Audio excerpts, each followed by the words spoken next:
वनस्पति शास्त्री कहते हैं एक छोटा सा बीज सारी पृथ्वी को हरियाली से भर देने में समर्थ है,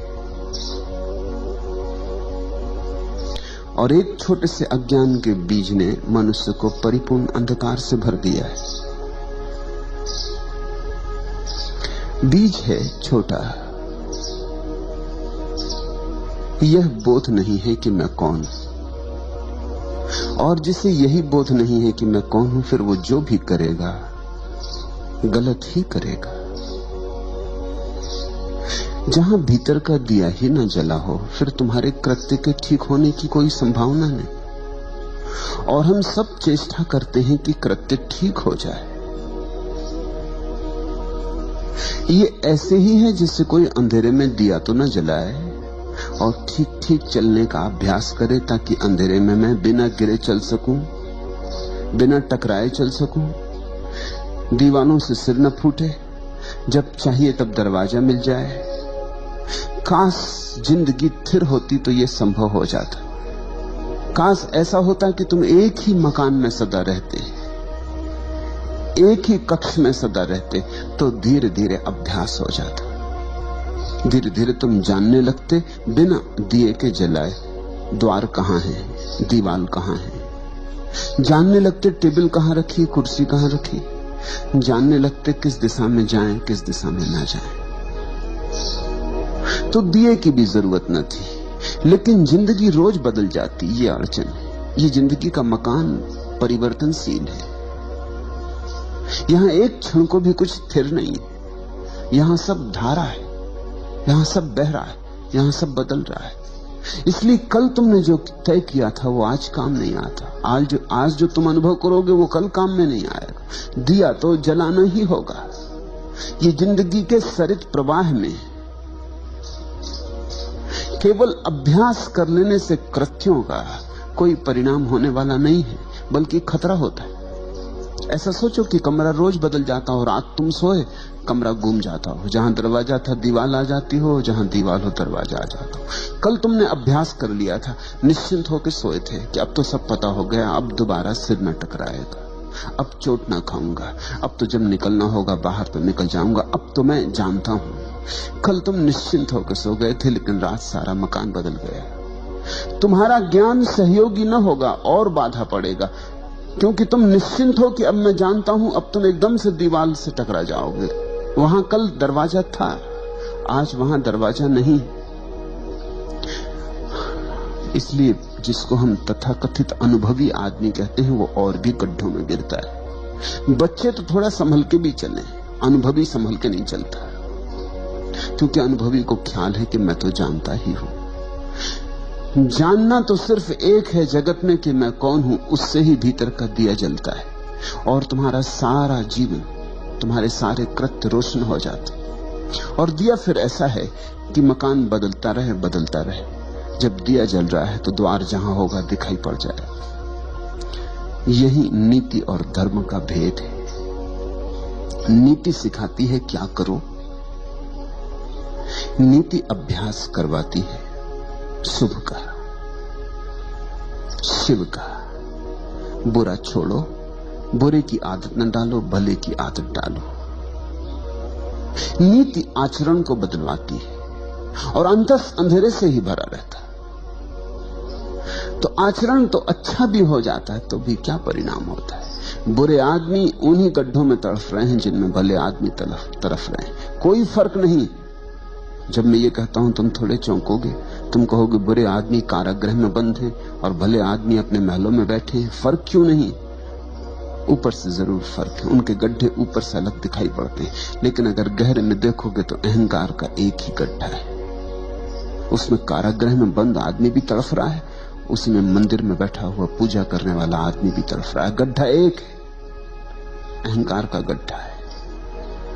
गड्ढा एक है क्योंकि अंधेरा एक है। न तो बुरा आदमी जागा है, जाग जाता तो बुरा क्यों होता। और ये वचन भी मुझे तुमसे कहने दो कि न भला आदमी जागा है, अगर जाग जाता तो भला क्यों होता। तुम थोड़े चौंकोगे, क्योंकि जागा हुआ आदमी न बुरा होता न भला होता। जागा हुआ आदमी तो बस जागा होता। जागरण भलाई के उतने ही ऊपर है जितने बुराई के। जागा हुआ आदमी ना तो दुर्जन होता ना सज्जन होता, जागा हुआ आदमी बुद्ध होता, प्रबुद्ध होता। बुद्ध से किसी ने पूछा है आप कौन है, देखकर उनके अप्रतिम सौंदर्य को लगता है जैसे कोई देव पुरुष उतर आया है इंद्रासन से पृथ्वी पर। तो पूछा है पूछने वाले ने आप कौन हैं, क्या आप देवता हैं? इस वन स्थली में, इस एकांत निर्जन में, इस बट वृक्ष के नीचे बैठे, क्या आप स्वर्ग से उतरे कोई देवता हैं? आपके सौंदर्य को देखकर ऐसा लगता है इस पृथ्वी के नहीं, पार्थिव नहीं है ये सौंदर्य, आप देवता हैं। बुद्ध ने आंख खोली और कहा नहीं, मैं देवता नहीं।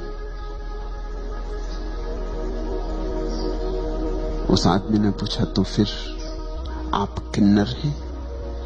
देवताओं की थोड़ी नीची कोटि, जो दरबार में देवताओं के संगीतज्ञ हैं, आप वे हैं? बुद्ध ने कहा नहीं, वह भी नहीं। तो पूछा उस आदमी ने आप चक्रवर्ती सम्राट हैं, इस पृथ्वी के सबसे बड़े राजा हैं? बुद्ध ने कहा नहीं, वह भी नहीं। तो आप कौन हैं? मनुष्य तो होंगे कम से कम, उस आदमी ने पूछा। और बुद्ध ने कहा कि नहीं, मनुष्य भी नहीं। तब तो वो आदमी जरूर अवाक रह गया होगा कि आदमी होश में है या बेहोश, पागल है। देवता नहीं चलो ना सही, चक्रवर्ती सम्राट ना सही ना सही, मगर कम से कम मनुष्य, इसको भी इनकार करते हो? तो उस आदमी ने पूछा फिर आप कौन हैं? बुद्ध ने कहा मैं बुद्ध हूं, मैं जागा हुआ, और जागा हुआ सिर्फ जागा हुआ होता है, उसकी और कोई सीमा नहीं होती, उसकी और कोई परिभाषा नहीं होती। भीतर का दिया जल जाता है तो तुम रोशन हो जाते, तुम जागे हुए हो जाते। जागे हुए से बुराई तो होती ही नहीं, हो ही नहीं सकती। और जागे हुए को ऐसा बोध कैसे हो कि मुझसे भलाई होती? जिससे बुराई होनी बंद हो गई उसे ये बोध भी मिट जाता है कि मुझसे भलाई होती। जब तक तुम्हारे भीतर चोर है तब तक तुम्हारे भीतर दानी भी हो सकता है। जिस दिन चोर चला गया उस दिन दानी भी चला गया। मैं ये नहीं कह रहा हूं कि दान नहीं होगा, उसी दिन दान होगा, लेकिन दानी नहीं होगा। तुमसे दिया तो जाएगा, लेकिन अब देने वाले का अहंकार निर्मित नहीं होगा। तुम ये दावा ना करोगे कि मैं दानी हूं। तुमसे हिंसा तो नहीं होगी, अहिंसा भी नहीं रह जाएगी। मैं ये नहीं कह रहा हूं कि तुम्हारे जीवन में अहिंसा नहीं होगी, अहिंसा ही होगी, मगर मैं अहिंसक हूं ऐसी थोथी धारणा नहीं बनेगी। जिस दिन बीमारी चली जाती है उसी दिन स्वास्थ्य का भी विस्मरण हो जाता। तुमने देखा या नहीं, सोचा या नहीं? सिर में दर्द होता है तो सिर की याद आती है, सिर में दर्द नहीं रह जाता तो सिर की कौन याद करता है? तुम जगत में ऐसा शोरगुल थोड़ी मचाते फिरते हो कि आज मेरे सिर में दर्द नहीं, कि आज मेरा सिर बिना दर्द के। तो लोग हंसेंगे, लोग कहेंगे तो जरूर दर्द है, अन्यथा कौन बात करता है सिर की? जब दर्द चला गया तो सिर भी चला गया। दर्द में ही बोध होता, दर्द में ही चोट लगती, दर्द में ही कांटा गड़ता। जब बीमारी नहीं रह जाती तो स्वास्थ्य भी नहीं रह जाता। तुम देखो, स्वास्थ्य की चर्चा बीमार लोग ही करते। जो आदमी जितने स्वास्थ्य की चर्चा करे समझना उतना ही बीमार है। बीमार आदमी प्राकृतिक चिकित्सा की किताबें पढ़ते हैं और स्वास्थ्य के संबंध में बड़े जानकार हो जाते। बीमार आदमी स्वास्थ्य की खोज में लगे रहते हैं कि स्वास्थ्य क्या है, कैसे बनाना, कैसे नहीं बनाना, स्वास्थ्य का अर्थ क्या। स्वास्थ्य नहीं है, इसलिए स्वास्थ्य क्या है इसकी खोज। बीमारी ना हो तो बीमारी की छाया, वो जो स्वास्थ्य का विचार था वो भी खो जाए। परम स्वस्थ आदमी का लक्षण होता है कि उसे अपने शरीर का पता ही नहीं होता। विदेह अवस्था है परम स्वास्थ्य। उसे पता ही नहीं होता कि शरीर है। तुम्हें पता है पैर का, जब तक पैर सो नहीं गया तब तक पता नहीं चलेगा। जब पैर सो जाएगा और झुनझुनी चढ़ेगी तब पता चलेगा। पैर में कांटा लगेगा तो पैर का पता चलेगा, सिर में दर्द होगा तो सिर का पता चलेगा। संस्कृत में दुख और ज्ञान के लिए एक ही शब्द है, वेदना। वेद का अर्थ ज्ञान होता है, विद का अर्थ जानने वाला होता है। बड़ा अनूठा शब्द है वेदना। दुनिया की किसी भाषा में ऐसा शब्द नहीं। संस्कृत के पास कुछ शब्द हैं जो दुनिया की किसी भाषा में नहीं हो नहीं सकते, क्योंकि जिन्होंने वे शब्द निर्मित किए उन्होंने बड़ी अनुभूति से उन्हें रचा है। वेदना का अर्थ होता है जानना, और वेदना का अर्थ होता है दुख। जब दुख होता है तभी ज्ञान बनता है, दुख का ही ज्ञान होता है। इसलिए वेदना के दो अर्थ हैं, बड़े भिन्न अर्थ हैं, दोनों में कोई संबंध नहीं दिखाई पड़ता, कहां ज्ञान और कहां दुख। लेकिन दुख के अतिरिक्त कोई ज्ञान ही नहीं। जब दुख चला गया तो ज्ञान भी चला गया। तब एक परम शांति, एक निर्मल शांति, जहां न दुर्जन है न सज्जन, न पापी है न पुण्यात्मा, न नास्तिक है न आस्तिक। हिंसा गई, अहिंसा गई, नीति गई, अनीति गई, झूठ गया, सच गया, वे द्वंद्व गए, निर्द्वंद हुए। इस निर्द्वंद दशा का नाम धर्म है। नीति द्वंद्व में चुनाव करवाती, कहती हिंसा छोड़ो, अहिंसा करो, झूठ छोड़ो, सच करो, चोरी ना करो, दान करो, घृणा ना करो, प्रेम करो। नीति कृत्य सिखाती, ठीक कृत्य सिखाती। धर्म कृत्य की बात ही नहीं। धर्म को आचरण से कुछ लेना देना नहीं। धर्म अपूर्व क्रांति है। धर्म कहता है सिर्फ भीतर का दिया जले, फिर सब हो जाएगा, अपने से हो जाएगा, अपने से ही हो जाता है, फिर तुम्हें कुछ करना नहीं पड़ता। इसलिए परम ज्ञानियों ने तुम्हें जीवन और आचरण के नियम नहीं दिए। उन्होंने तो सिर्फ कैसे भीतर का दिया जल जाए इसकी प्रक्रिया थी। उस प्रक्रिया का नाम ही ध्यान है। तुम पूछते हो कि क्या है हमारा मौलिक गंवारपन, क्यों कहते पलटू अजहू चेत गंवार। अब जाग। चेत शब्द को समझो। चेत का अर्थ जागना भी होता, चेत का अर्थ चेतना भी होता। चेत का अर्थ होता है सावधान। खूब सो लिए, आंख खोलो, जागो। काफी सो लिए, अब तक सोए ही रहे।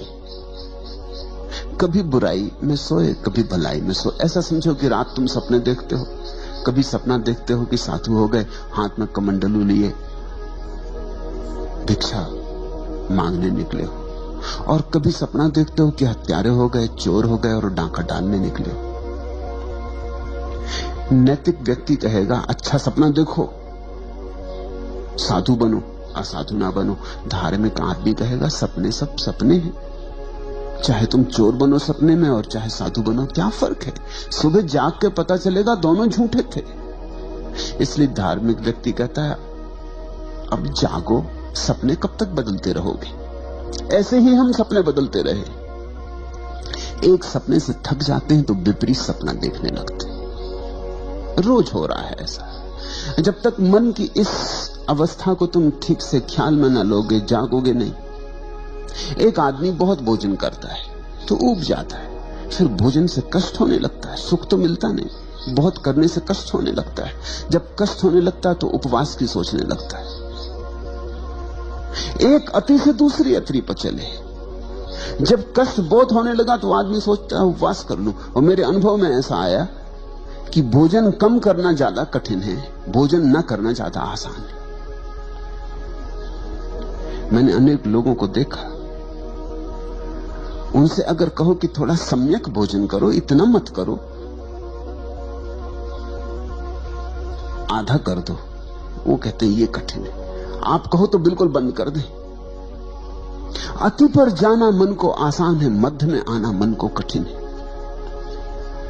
निश्चित ही जब खूब दुख भोग लिया जाता भोजन करके, पेट में दर्द है और सिर भारी है और दिल में आलस्य छाया रहता और प्रतिभा में निखार नहीं रह गया, सब धुंधला धुंधला हो गया, अंधेरा अंधेरा, और शरीर बेढब हुआ जाता, शरीर सौंदर्य खोए देता है और जिंदगी एक बोझ रूप मालूम होने लगी, तो तुम जल्दी से उपवास का सोचने लगते हैं। चले उर्ली कांचन, उपवास कर ले, और तुम्हें उपवास करने वाले, करवाने वाले मिल जाते। मगर तुम्हारे जीवन की दशा को कोई नहीं समझता कि अड़चन कहां है। तुम उपवास कर लोगे कितने दिन? कोई जीवन भर उपवास कर सकता है? 10-5 दिन उपवास करके घर आओगे, फिर अति पर पहुंच जाओगे, क्योंकि 10-5 दिन जब उपवास किया तो भोजन ही भोजन का सोचोगे, और करोगे क्या? उपवासी आदमी भोजन ही भोजन की सोचता है, और कुछ सोचता ही नहीं। उसके चित्त में एक ही धारा बहती, भोजन भोजन। वो बड़ी योजनाएं बनाता। देखते ना जैनों के पर्युषण के बाद सोहन इधर बैठी, उससे पूछना, वो अठई करती रही 8 दिन क्या सोचती रही? वो 9वें दिन की बात सोचेगी। 9वां दिन आता है, अभी आया ही जाता है। पर्युषण जैनों के खत्म होते हैं, देखते एकदम सब्जी बाजार में दाम बढ़ जाते सब्जियों के। 8-10 दिन किसी तरह रोक लिया है, बलपूर्वक, हिंसात्मक ढंग से, क्योंकि हिंसा है उपवास। ज्यादा खाना तो हिंसा है ही, उपवास भी हिंसा है। ज्यादा खाने में भी तुम शरीर को सताते हो, इसलिए हिंसा है, और कम खा के भी शरीर को सताते हो, इसलिए हिंसा है। सताते तुम दोनों हालत में हो। तुम्हारी दुष्टता जाती नहीं। कभी धर्म के नाम पर सताते हो, कभी अधर्म के नाम पर सताते हो, मगर सताते तुम निश्चित हो। 8-10 दिन सता लिया, आशा में कि स्वर्ग मिलेगा, लोभ में किसी तरह बांध के 8-10 दिन गुजार लिए। इसलिए जब जैन उपवास करते हैं तो मंदिर में रहते हैं ज्यादा समय, क्योंकि वहां आसानी पड़ती। वहां और भी उन्हीं जैसे दुष्ट अपने को सताए हुए बैठे, उनको देखकर राहत मिलती कि हम कोई अकेले नहीं है, नाव में और बुद्धू भी सवार है। अकेले होने में आदमी को शंका होने लगती, संदेह होने लगता है कि पता नहीं मैं ये क्या कर रहा हूं।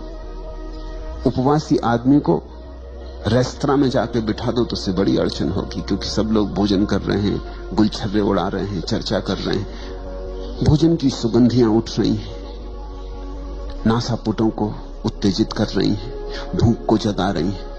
उपवासी आदमी रेस्तरां में जाके नहीं बैठता, मंदिर जाता है। वहां भोजन से दुनिया बिल्कुल दूर है।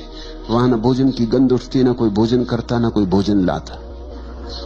और जितने बैठे हैं वो भी ऐसे उदास मुर्दा, वो भी ऐसी अपने को सताए हुए। वहां आसानी है। फिर वहां धर्म चर्चा चल रही। धर्म चर्चा का कुल अर्थ इतना होता है कि यहां तुम जो कर रहे हो इसका बड़ा फल तुम्हें स्वर्ग में मिलेगा, मोक्ष मिलेगा, परम धाम मिलेगा, वहां परम ऐश्वर्य, सुख ही सुख, कल्प वृक्ष। तो बैठा उपवासी आदमी सोचता है कि थोड़े दिन की बात और है, फिर तो कल्प वृक्ष के नीचे बैठेंगे और जो भी चाहिए वो प्राप्त कर लेंगे। जैसा चाहिए तब चाहिए उसी क्षण मिलेगा। ऐसे किसी दिन 10-5 दिन धर्म चर्चा सुन के लोभ का विस्तार करके गुजार दिए, फिर इसके बाद तुम एकदम भोजन पे टूटते हो। वो जो 10 दिन का है उसका बदला लोगे ना, उसका बदला कहां जाएगा? वो तो लेना ही पड़ेगा। अब मन 10 दिन भूखा रह रह के उब गया। अब मन कहता है ठीक से खा लो, अब तो ठीक से खा लो, अब 2-4 दिन तो बिल्कुल स्वतंत्रता दे दो। तो जितना उपवास में वजन गिरता है उसके 5-7 दिन के भीतर उतना वजन वापस बढ़ जाता है, थोड़ा ज्यादा ही बढ़ जाएगा, क्योंकि उपवास भूख को भी जगा देता है और शरीर को राजी कर देता है ज्यादा पचाने के लिए। तो शरीर झपट्टा मार देता है, जल्दी पचाने लगता है, जल्दी खाने लगता है, पाचक रस जल्दी छूटते हैं, ज्यादा छूटते हैं।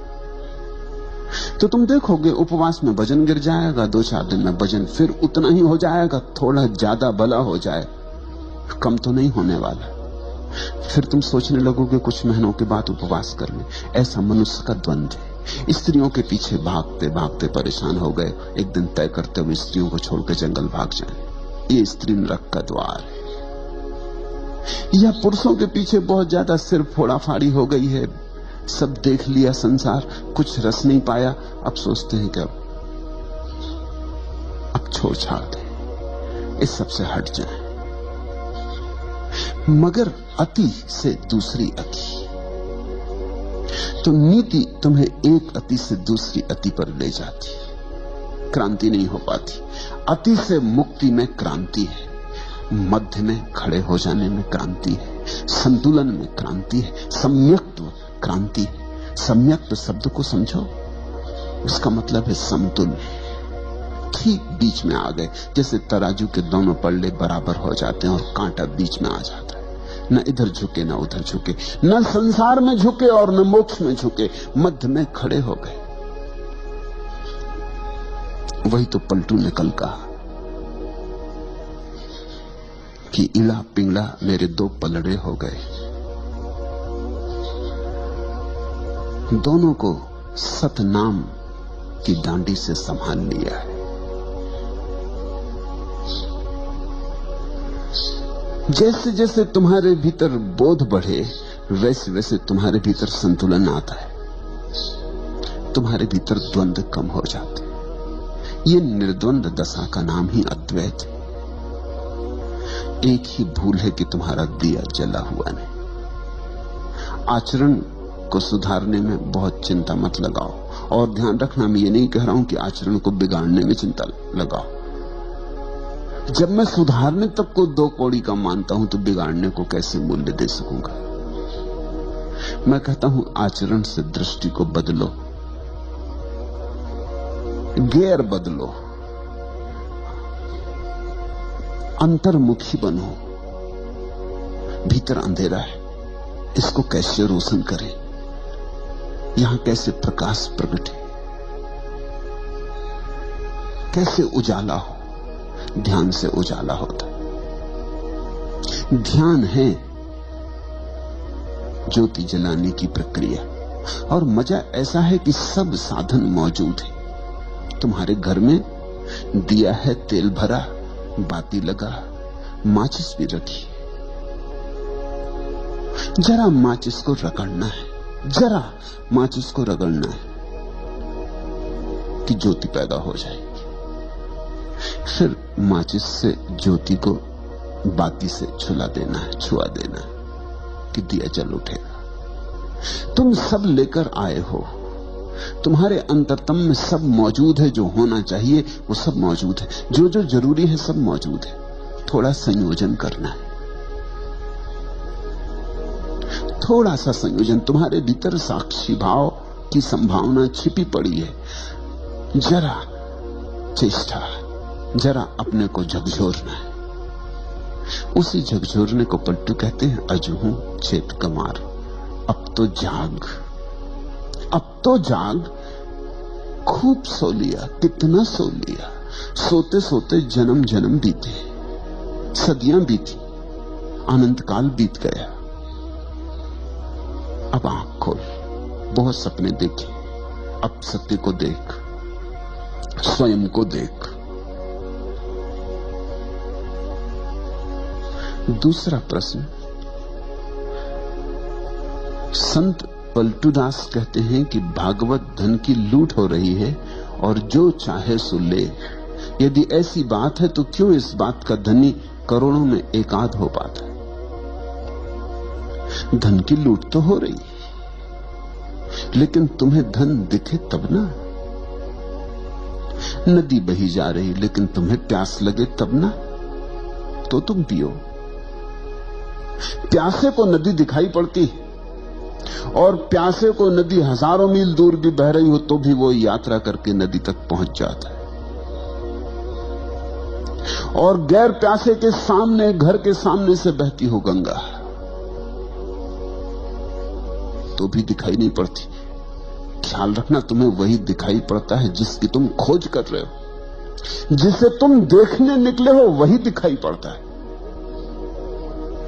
कहते हैं चमार जब रास्ते पे चलते लोगों को देखता है तो उसे सिर्फ लोगों के जूते दिखाई पड़ते, सिर्फ जूते दिखाई पड़ते हैं। जूते ही खोजने चला है, जूतों से हिसाब लगाता रहता है।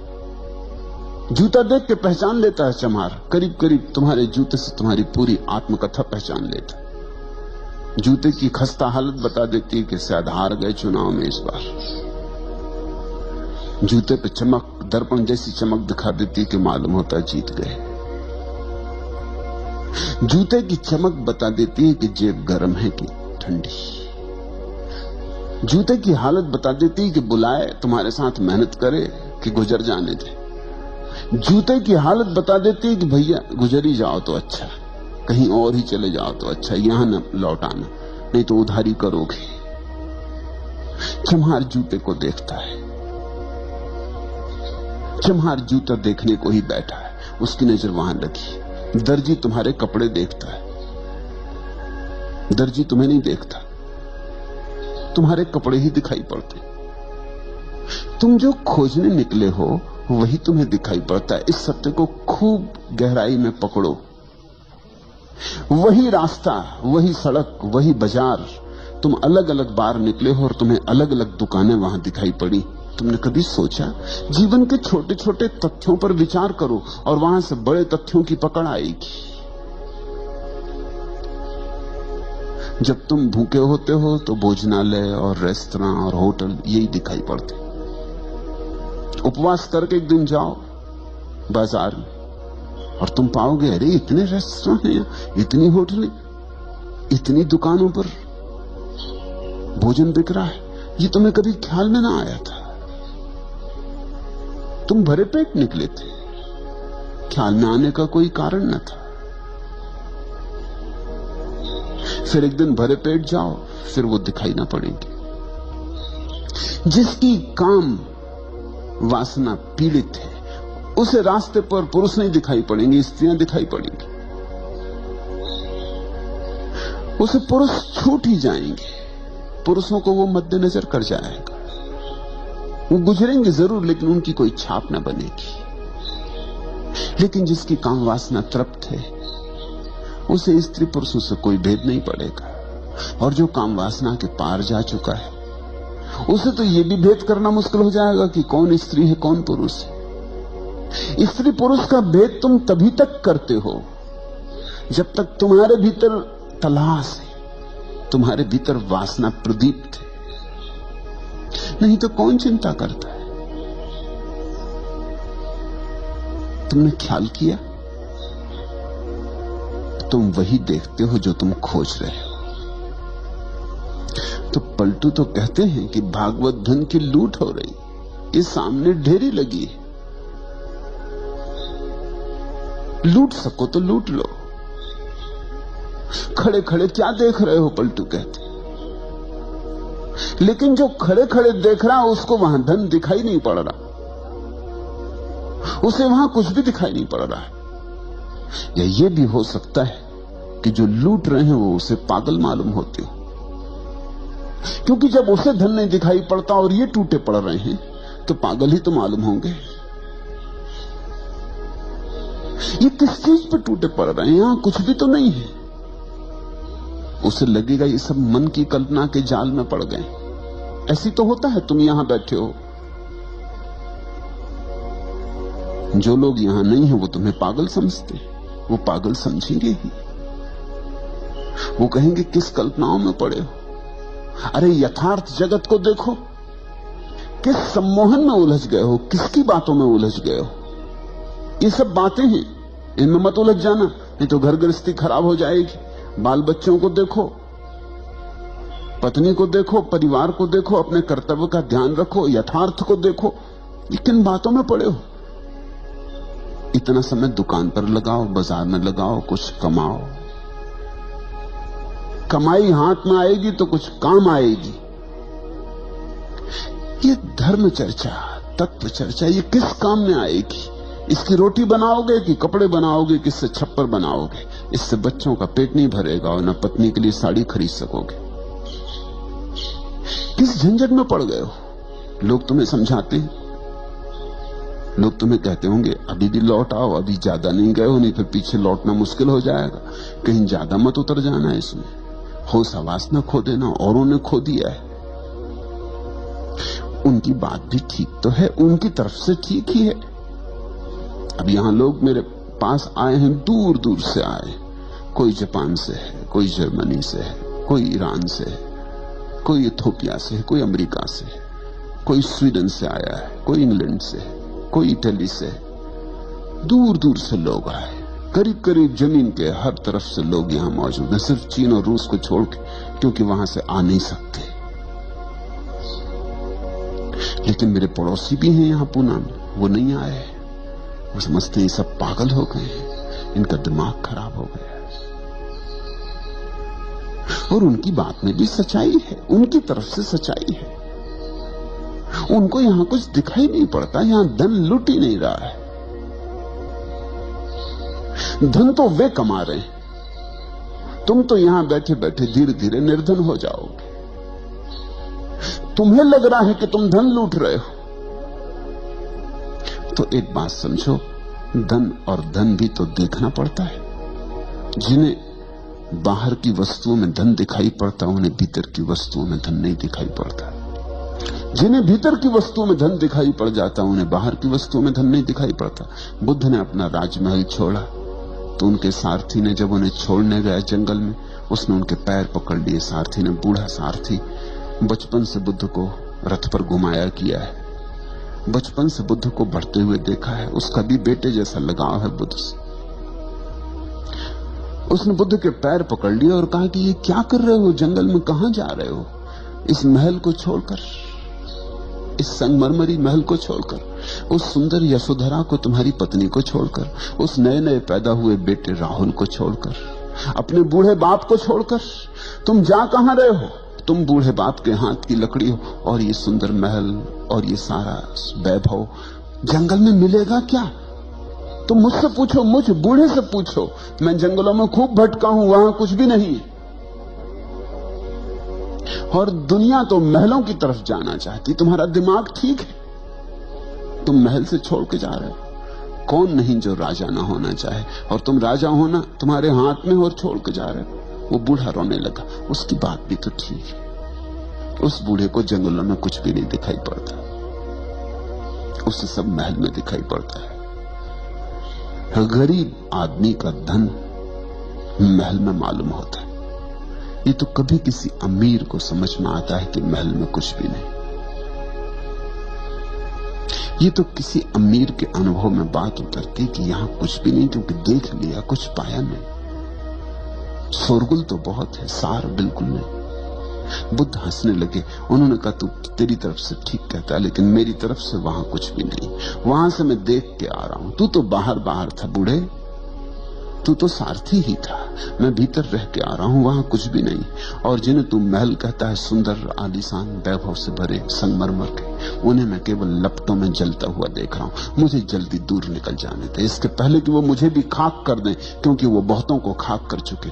मेरे पिता के पिता और उनके पिता और उनके पिता, वो सब वहीं खाक हो गए। मुझे भाग जाने दे। वहां लपटें उठ रही। वो बूढ़ा देखता है महल की तरफ, वहां कोई लपटें नहीं। ये बड़ी दृष्टियों का भेद है। और बुद्ध ने जो कहा था ठीक ही कहा था, क्योंकि जंगल में ही मिला। जो धन था, परम धन था, वो एक दिन बैठकर जंगल में ही मिला।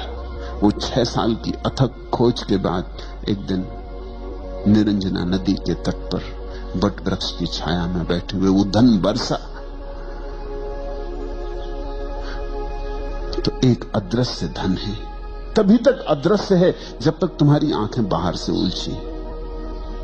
उसी दिन दृश्य हो जाएगा जिस दिन तुम्हारी आंखें बाहर से मुक्त हो गई। दृष्टि की क्रांति चाहिए। तुम पूछते हो, पलटू कहते भागवत धन की लूट हो रही, और जो चाहे सो ले। ठीक कहते हैं, 100% ठीक कहते हैं। बस चाहना ही पर्याप्त है लेने के लिए। जो चाहे सो ले, कोई रोक नहीं रहा है। समाधि का धन ऐसा है कि उसे कोई भी रोक नहीं रहा है, तुम्हें कोई बाधा नहीं डाल रहा है। मगर बड़ा मजा है, जिस धन पर बड़ी बाधाएं हैं, जो तुम्हें मिलना एकदम आसान नहीं, उस पर तुम टूटे पड़ रहे हो। और जो मिल भी गया अगर, तो भी कुछ मिलेगा नहीं, उस पर तुम टूटे पड़ रहे हो, उस पर लूट मची। और जो धन कोई भी छीनने को नहीं मालूम हो रहा, और जो धन इतना है कि सभी को मिल जाए तो भी न्यून नहीं होता, उस धन की तरफ तुम जा भी नहीं रहे हो। तुम सब भागे जा रहे हो बाहर की तरफ।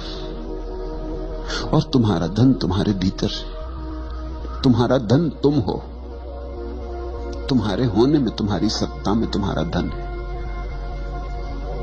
तुम्हारे शून्य में, तुम्हारे मौन में तुम्हारा धन है। तुम्हारे अस्तित्व में समाया है धन। खजाना लेकर तुम आए हो, चाबी भी तुम्हारे पास है।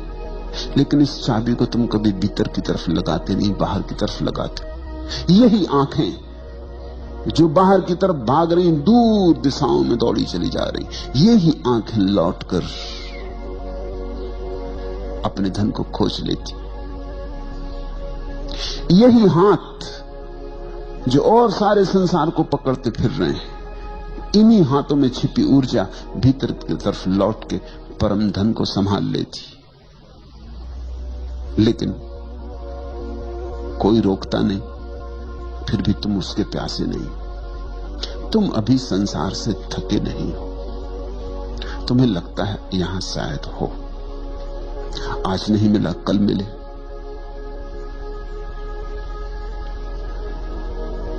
जितना मिला है शायद इतने से तृप्ति नहीं हो रही, थोड़ा और ज्यादा मिले तो तृप्ति हो जाए।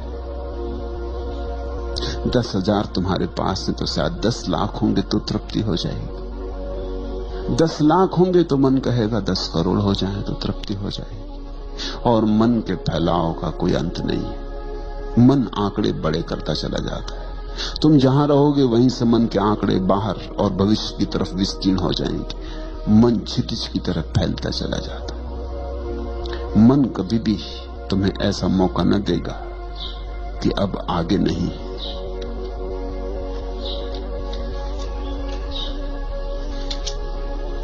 मर गया होता कभी का आपदाओं की कठिन मार से, यदि नहीं आशा श्रवण में नित्य संदेश देती प्यार से। घूंट यह पी लो कि संकट जा रहा है, आज से अच्छा दिवस कल आ रहा है। मर गया होता कभी का आपदाओं की कठिनतम मार से। कभी का ये मन मर गया होता, लेकिन ये मन आशा का दिया जलाए रखता है। ये मन कहता चला जाता है, यदि नहीं आशा श्रवण में नित्य संदेश देती प्यार से। बड़ी मीठी बातें कहता मन। मन कहता है फिक्र ना करो, दुर्दिन गए, भले दिन आने को ही है। अब मत लौटो, करीब आके मत लौट जाओ।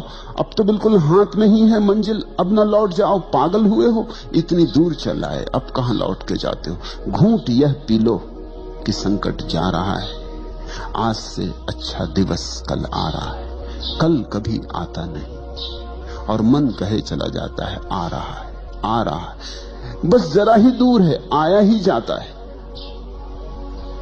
कल कभी आता नहीं, कल सदा दूर ही बना रहता है। तुम्हारे बीच और कल के बीच दूरी शाश्वत है, सदा उतनी ही रहेगी जितनी सदा से है, उसमें कभी कोई कमी नहीं पड़ेगी। और मन सदा कल की बातें करता रहेगा। ये जो मन का धन है कल में है और कल आता नहीं,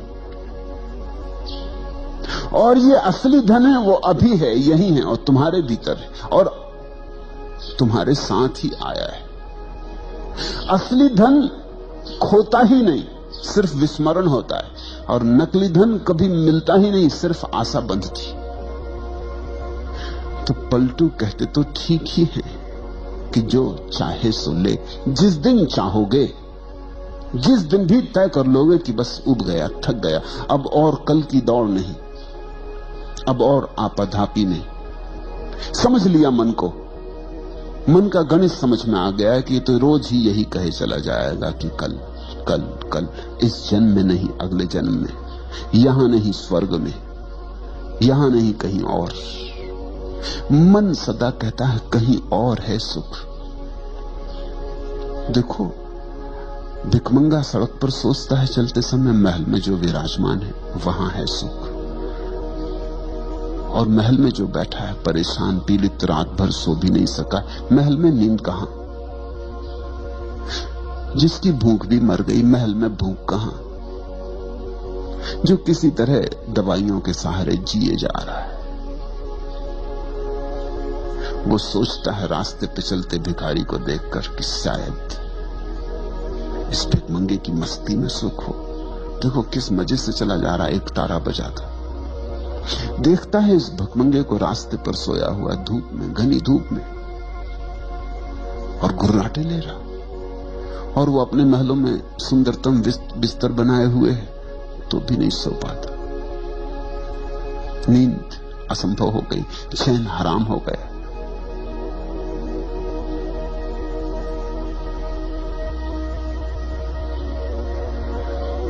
भिखमंगे को देखकर, उसकी चाल को देखकर, उसकी मस्ती को देखकर, उसके नृदंद भाव को देखकर अमीर को लगता है शायद सब छोड़ देने में सुख है। तुम भी ऐसा सोचते हो, इसलिए मैं तुमसे कह रहा हूं, सोचना। तुम सदा ऐसा सोचते हो कोई और सुख पा रहा। शहर में रहने वाला सोचता गांव में रहने वाले लोग बड़े सुखी। गांव वाले से तो पूछो कभी। गांव वाला लाख कोशिश कर रहा है कि कैसे शहर पहुंच जाए।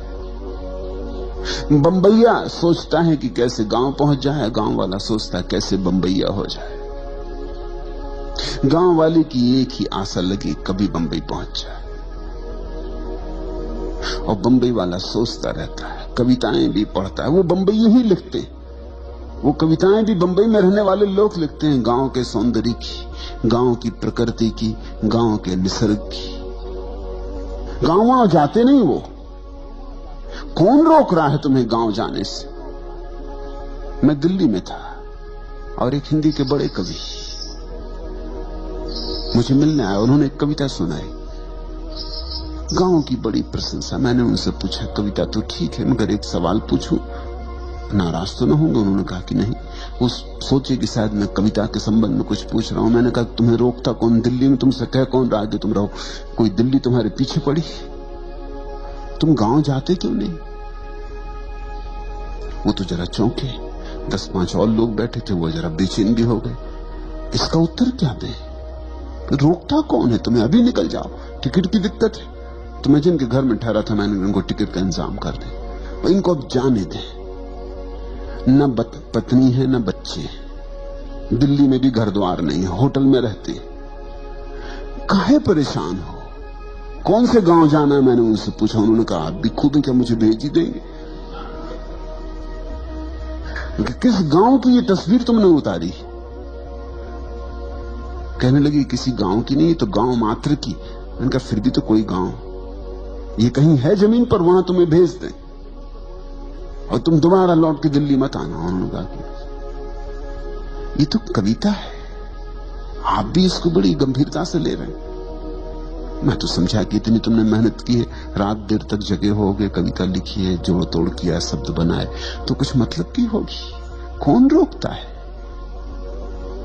लेकिन ये गांव जाते नहीं, ये गांव से ही आए और इनको भली भांति पता है कि गांव का सौंदर्य कैसा है। अभी बरसात के दिन है तो कीचड़ ही कबाड़ है वहां, और मच्छर है और खटमल है और 1000 तरह की बीमारियां हैं और भुखमरी है, और ये सब प्रकृति और सौंदर्य, ये सब बकवास शहर में बैठे आदमी को सूझ रही। लेकिन तुम जहां नहीं हो वहां सौंदर्य दिखाई पड़ता है, वहां घट रही है असली बात। तुम जहां हो, कुछ परमात्मा ऐसा नाराज है कि वहीं भर नहीं घटती और सब जगह घटती।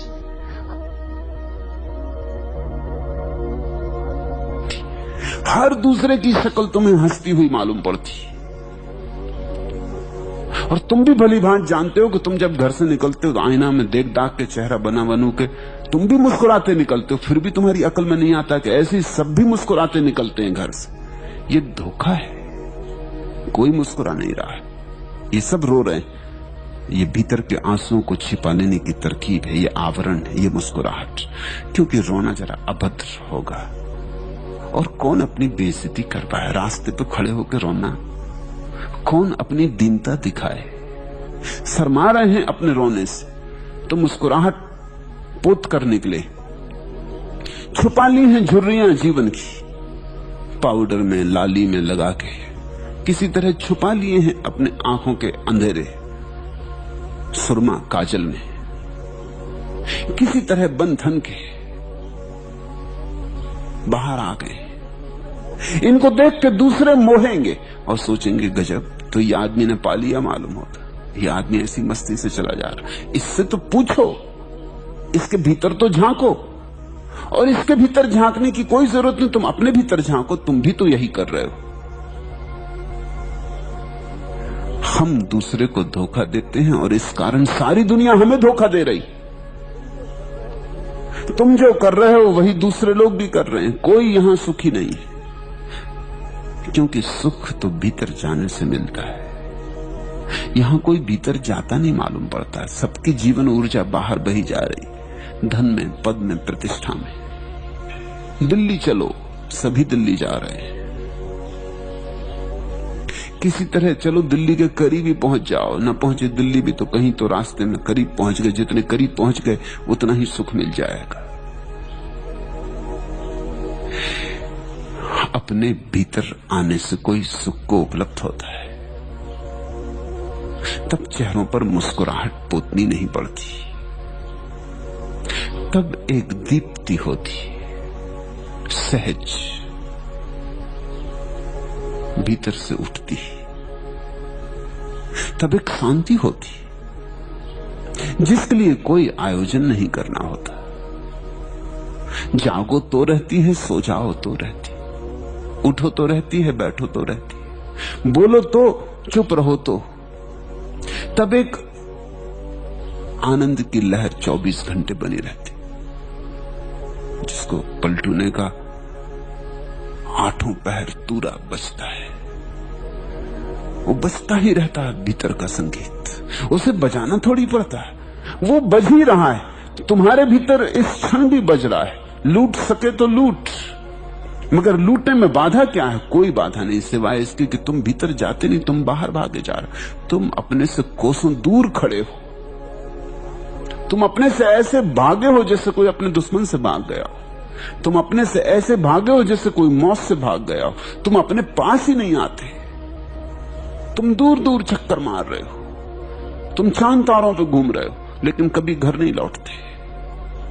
तुम्हारा घर, तुम्हारे घर का मार्ग जन्मों जन्मों से न चलने के कारण तुम्हें बिल्कुल अपरिचित हो गया। इसलिए कोई गुरु चाहिए कि जो तुम्हें घर के मार्ग को फिर से याद दिला दे।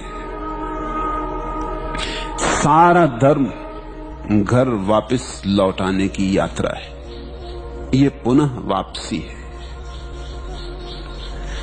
महावीर ने इसको प्रतिक्रमण कहा है। आक्रमण तुम कर रहे हो अभी, आक्रमण का अर्थ है वहां है सुख, जाऊंगा, कब्जा कर लूंगा। प्रतिक्रमण का अर्थ है लौट आना, वापस लौट आना। वहां नहीं है सुख, यहां है सुख। मैं हूं सुख, अपने में लौट आऊंगा।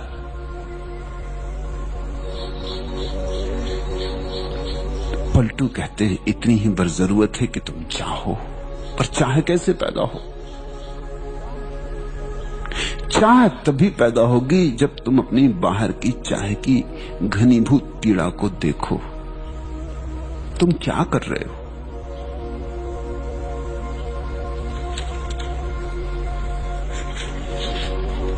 जैसे ही बाहर की असलियत तुम्हें दिखाई पड़ने लगेगी, और कोई कारण नहीं है कि क्यों दिखाई ना पड़े, तुम देखना नहीं चाहते, देखते नहीं, देखने से बचते हो। प्रत्येक अनिश्चय से कुछ नष्ट होता हूं, प्रत्येक निषेध से कुछ खाली, प्रत्येक नए परिचय के बाद दूना अपरिचित, प्रत्येक इच्छा के बाद नई तरह से पीड़ित। हर अनिर्दिष्ट चरण निर्दिष्ट के समीपतर पड़ता है। हर आसक्ति के बाद मन उदासियों से घिरता है। जागो और जरा देखो, हर अनुरक्ति मुझे कुछ इस तरह बिता जाती है मानो फिर जीने के लिए कोई भविष्य नहीं बचता है। कितनी बार तुमने वे ही सुख जाने जिनको तुम अभी भी चाहने की आकांक्षा से भरे हो, फिर मिला क्या? थोड़ा परखो, थोड़ा कसो। एक स्त्री के, सुंदर स्त्री के प्रेम में पड़ गए थे कि सुंदर पुरुष के प्रेम में पड़ गए, फिर मिल गई सुंदर स्त्री, फिर क्या हुआ? एक बार लौटकर देखो, विश्लेषण करो, फिर हुआ क्या? कहां खो गया सौंदर्य, कहां खो गई सुंदर स्त्री, कहां खो गया प्रेम? हाथ में राख रह गई, अंगार भी तो नहीं। और अब फिर तुम योजना बना रहे हो। मुल्ला नसरुद्दीन की पत्नी मर गई तो उसके एक मित्र ने 3-4 दिन बाद पूछा कि मुल्ला बहुत दुखी मालूम पड़ते हो।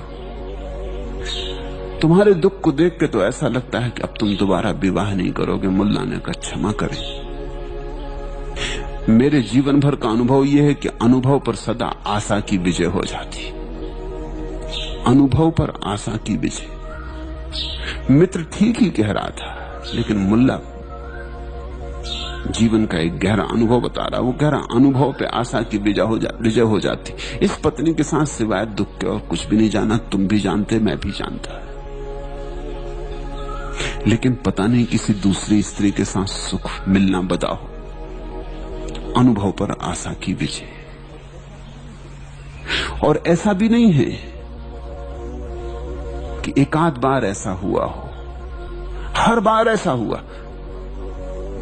तुम अनुरक्त थे एक भवन में, एक मकान के खरीद लेने में, फिर तुमने बड़ी मेहनत की, वर्षों श्रम उठाया, धन कमाया, चोरी चपाटी की, बेईमानी की, धोखाधड़ी की, सब जालसाजियां की, किसी तरह उस मकान को पाने में समर्थ हो गए। फिर क्या हुआ? मिला सुख, पहुंचे किसी आनंद में, कोई मग्नता बरसी, कोई फूल खिले, फिर खाली के खाली, फिर राख के राख, फिर सोचने लगे कि कोई दूसरा मकान। ऐसे तुम जीवन के हर अनुभव से गुजरे हो, बहुत बार गुजरे हो, लेकिन तुम अनुभव से सीखते नहीं। अनुभव पर आशा की विजय हो जाती। अगर अनुभव से सीखोती तुम्हें दिखाई पड़ेगा, प्रत्येक अनिश्चय से कुछ नष्ट होता हूं, प्रत्येक निषेध से कुछ खाली, प्रत्येक नए परिचय के बाद दूना अपरिचित। तुम अपनी पत्नी से अपरिचित हो गए हो या नहीं, ये मुझे सोचकर कहो। सोचना अपने भीतर। परिचय बनाने चले थे, सोचा था कि विवाह करके इससे परिचित हो जाएंगे, मगर परिचय हुआ। 30-30 साल तक लोग पति पत्नी की तरह रहे हैं और अपरिचित, और जरा भी एक दूसरे को पहचानते नहीं, और जरा भी दोनों के बीच सामंजस्य नहीं उठ सका है, संगीत नहीं उठ सका है, दोनों के सुरताल मिले नहीं। परिचय कहां? जितने दिन साथ रहोगे उतने अपरिचित हो जाते हो। प्रत्येक निषेध से कुछ खाली, प्रत्येक नए परिचय के बाद दूना अपरिचित, प्रत्येक इच्छा के बाद नई तरह से पीड़ित। देखा नहीं कितनी इच्छाएं तुम भर लेते हो, भरते ही नई पीड़ा शुरू हो जाती। इधर पुरानी इच्छा पूरी नहीं हुई कि नई इच्छाओं के अंकुर निकल आते। ये होता ही रहेगा, ये होता ही रहा है। इसी को हम आवागमन का चक्र कहते हैं। इसी को हम कहते हैं 84 करोड़ योनियों में भटकना। हर अनिर्दिष्ट चरण निर्दिष्ट के समीपतर पड़ता है। हर आसक्ति के बाद मन उदासियों से घिरता है। कितने बार प्रेम में पड़े और कितने बार हाथ खाली के खाली रहे। कितनी बार समझा कि हीरा है और जब उठाया तो पत्थर पाया। मगर अब भी जब चमकदार पत्थर दिखाई पड़ेगा फिर तुम हीरे का भ्रम खा लोगे। तुमने भ्रम खाने की जिद ही कर रखी है, तो फिर पलटू का धन तुम्हें दिखाई ना पड़ेगा। तुम्हें जो धन मालूम होता है, जब तक वो तुम्हें कूड़ा करकट ना दिखाई पड़े तब तक पलटू का धन ना दिखाई पड़ेगा। ये दोनों धन एक साथ दिखाई नहीं पड़ सकते। अगर तुम्हें दुनिया में धन दिखाई पड़ रहा है तो आत्मा में धन नहीं दिखाई पड़ेगा। दुनियावी भाषा का धन आत्मा की भाषा के धन से बिल्कुल विपरीत है। और जिस दिन तुम्हें दुनिया में कोई धन ना दिखाई पड़ेगा उस दिन देर नहीं है, फिर एक क्षण में लौटना हो जाता है। तुम्हें भीतर का धन दिखाई पड़ने लगेगा। हर अनुरक्ति मुझे कुछ इस तरह बिता जाती है मानो फिर जीने के लिए कोई भविष्य नहीं बचता है, लेकिन फिर उमग आता है, फिर निर्मित हो जाता है। जरा देर के लिए तुम उदास हो जाते हो, जरा देर के लिए थक जाते हो, रात सो लेते हो, सुबह फिर उमंग से भर जाते हो, फिर दौड़ धूप, फिर संसार, फिर फैलाव, फिर कल्पना के जाल। अगर तुमने जीवन के सारे दुखों को ठीक ठीक देखा तो उनका इकट्ठा परिणाम यह होता है कि संसार दुख है। ये बात जितनी सघन होकर तुम्हारे प्राणों पर खुद जाती है, अंकित हो जाती है, उतनी ही जल्दी पलटों की बात तुम्हें समझ में आ जाएगी। कुछ इस कदर है गमे जिंदगी से दिल मानूस खिजा गई तो बहारों में भी जी नहीं लगता। अगर सच में तुम जिंदगी के दुखों को समझ लो, कुछ इस कदर है गमे जिंदगी से दिल मानूस। अगर तुम्हारा दिल जीवन के सारे दुखों से इस भांति जागरूक हो जाए, देख ले, ठीक ठीक देख ले, पहचान ले, सब पर्दे उघाड़ के पहचान ले कि कहीं कोई सुख नहीं है। कुछ इस कदर है गमे जिंदगी से दिल मानूस, खिजा गई तो बहारों में भी जी नहीं लगता। फिर तो पतझड़ चले जाने की तो बात ही छोड़ो, जब बहार भी आ जाएगी तो भी जी नहीं लगेगा। अभी तो तुम्हें जहां कोई सुख नहीं है वहां भी सुख मालूम होता है। अभी तो दुख में भी सुख का भ्रम होता है। फिर असली सुख भी सामने खड़ा हो जाए संसार का तो भी तुम्हें दुख दिखाई देगा, क्योंकि अब तुम जानते हो ये सब धोखे हैं। संसार ने बहुत बार धोखा दिया है। ये भ्रामक जाल है, ये मृग मरीचिका है। ऐसा तुम्हें दिखाई पड़े और कोई कारण नहीं कि क्यों दिखाई ना पड़े। अगर तुम देखना चाहो तो अभी दिखाई पड़े, यहीं दिखाई पड़े। मैं कुछ ऐसी बात नहीं कह रहा हूं कि तुम सोचना कल, विचारना, देखना। तुम जिए हो, काफी जी लिए हो, सब अनुभव दोहर चुके हैं। अनुभव कितने थोड़े हैं, जरा सोचो तो। दो चार बातें आदमी दोहराता रहता है। वही क्रोध कितनी बार कर चुके, 1000 बार कर चुके, 1,00,000 बार कर चुके। अब कब तुम्हें अनुभव होगा? वही राग कितनी बार कर चुके, वही मोह, वही ईर्षा, वही मत्सर, वही अहंकार। मामला तो कुछ इना गिना, उंगलियों पे गिना जा सके इतना है। कुछ बड़े गणित की जरूरत नहीं, उसी को हम दोहराते रहते। 1 महीने की डायरी तो रखो, 30 दिन की डायरी रखो, और तुम पाओगे तुमने करीब करीब सब दोहरा लिया जो जिंदगी में दोहरता है। दुखी हुए, नाराज हुए, परेशान हुए, पीड़ित हुए, अपमानित हुए, दंभ घिरा, मोह पकड़ा, राग में पड़े, सब हो गया है। 1 महीने में सब दोहर जाएगा। फिर तुम नया और करने को क्या बचा? फिर इसी को तुम कितनी ही बार दोहराते रहो, फिर तुम ग्रामोफोन के टूटे हुए रिकॉर्ड हो जाओगे। फिर वही लकीर दोहरती रहेगी, दोहरती रहेगी। पुनरुक्ति है जीवन। इसलिए तो हमने चाक से उसकी उपमा दी है। इस देश ने जीवन को अगर चक्का कहा है, चक्र कहा है, तो इसीलिए कि चाक घूमता रहता। पुनरुक्ति है, वही फिर वही फिर वही। नया क्या है? नया कहां है? कुछ भी नया नहीं। फिर तुम कैसे इसे पकड़े हो? तुम देखते ही नहीं, तुम अनुभव से कुछ निचोड़ते नहीं। अनुभव के निचोड़ का नाम बोध है। तुमने महाभारत की प्रसिद्ध कथा सुनी है। पांडव जंगल में भटक गए, पानी नहीं मिला है, एक झील पर खोजने गए। पहला भाई गया, लेकिन झील पर झुकता ही था पानी भरने को कि कोई यक्ष ने वृक्ष से आवाज दी कि रुक, पहले मेरे प्रश्न का उत्तर दे दे। अगर मेरे प्रश्न का उत्तर बिना दिए तूने पानी भरने की कोशिश की तो यहीं गिर पड़ेगा और मर जाएगा। क्या प्रश्न है? और उस यक्ष ने कहा कि अगर मेरे प्रश्न का गलत उत्तर दिया तो भी पानी ना भर सकेगा, नहीं तो मर जाएगा। ठीक उत्तर देगा तो ही पानी भर सकेगा। ये मेरे जीवन मरण का प्रश्न है, उस यक्ष ने कहा। मैं तब तक इसी वृक्ष पर कैद रहूंगा जब तक मुझे ठीक उत्तर नहीं मिल जाता। इसलिए मैं किसी को पानी भी नहीं पीने दूंगा जब तक मुझे ठीक उत्तर कोई दे ना दे। नहीं तो मेरी जिंदगी यहीं बंधी है, जन्मों से मैं यहीं अटका हूं। क्या प्रश्न पूछा? तो उसने प्रश्न कई पूछे। उसमें पहला प्रश्न बड़ा अद्भुत है, बड़ा सीधा सरल और बड़ा कठिन भी। पहला प्रश्न यही कि आदमी के संबंध में सबसे ज्यादा आश्चर्य की बात क्या है? कुछ उत्तर दिया होगा, वो सही उत्तर नहीं था, फिर भी पानी भरने की कोशिश की तो पहला भाई मुर्दा होकर गिर पड़ा। ऐसे 4 भाई आए और मुर्दा होकर गिर पड़े, एक के बाद एक। फिर युधिष्ठिर अंत में आए, चारों भाई गए और लौटते नहीं, और सांझ हुई जाती। क्या हुआ? पहुंचे तो उस यक्ष ने फिर कहा चारों की लाशें पड़ी। उस यक्ष ने कहा मेरे प्रश्नों का उत्तर चाहिए। युधिष्ठिर ने जो उत्तर दिया है वो सीधा सरल उत्तर है। यही जो सारे संत सदा कहते रहे, फिर भी तुमने सुना नहीं। युधिष्ठिर ने कहा, आदमी के संबंध में सबसे आश्चर्य की यही बात है कि वो अनुभव से सीखता नहीं। उत्तर सही था, यक्ष मुक्त हो गया। युधिष्ठिर ने पानी भर लिया।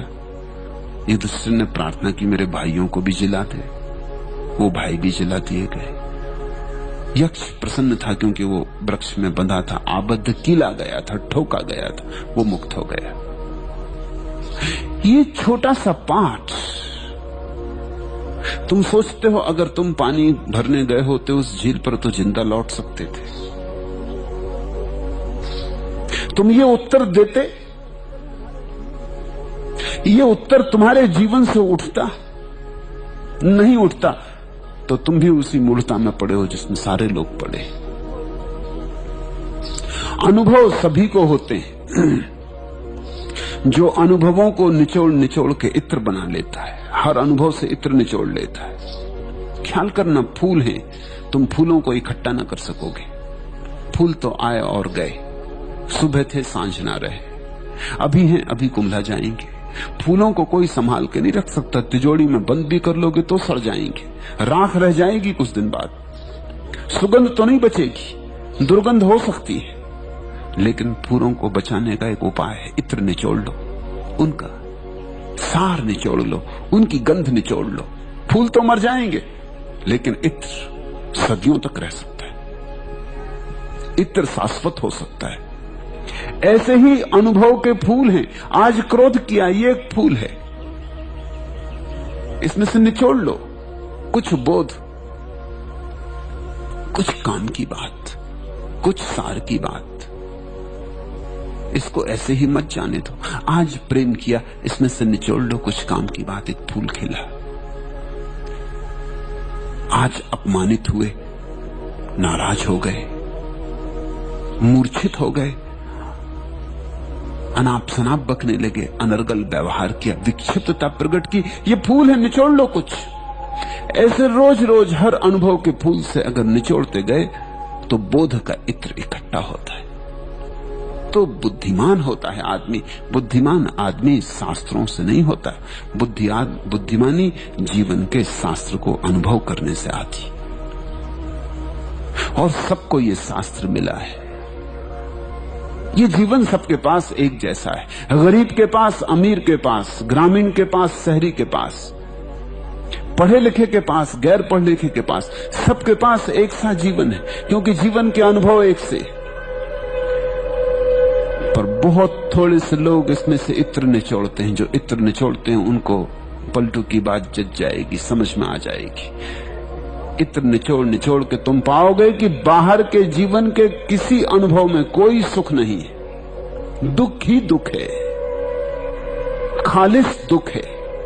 इसलिए बुद्ध ने कहा है, जन्म दुख है, जरा दुख है, मृत्यु दुख है, जीवन की पूरी कथा दुख है। जीवन में दुख छिपा है, ऊपर ऊपर सुख के आभूषण है, भीतर भीतर दुख के घाव। ऊपर ऊपर सुख के सुंदर वस्त्र, भीतर भीतर बड़ी अंधेरी रात है। जिस दिन ऐसा दिखाई पड़ जाता है कि बाहर दुख मात्र है, जिस दिन ऐसी प्रतीति होती है कि बाहर दुख मात्र, फिर कहां जाओगे? फिर तो बाहर जाने को कोई जगह न रही, फिर तो एक ही जगह बची, भीतर ही जा सकते हो। पलटू ने कल कहा ना कि 10वें द्वार पर बैठा हूं। 9 द्वार, आंख, कान, नाक, मुंह, जनेंद्रियां, ये सब 9 छेद हैं आदमी के शरीर में। तुम्हारे सारे तथाकथित सुख इन्हीं 9 छेद से भीतर आते। सुगंध आती नाक से, संगीत आता कान से, सौंदर्य आता आंख से, ऐसा। और इन्हीं 9 छिद्रों से तुम जगत में जाते हो, बाहर जाते हो। एक सुंदर स्त्री को देखा, चले बाहर, आंख से ही देखा, दूर जाते देखा, लेकिन तुम चल पड़े उसके पीछे।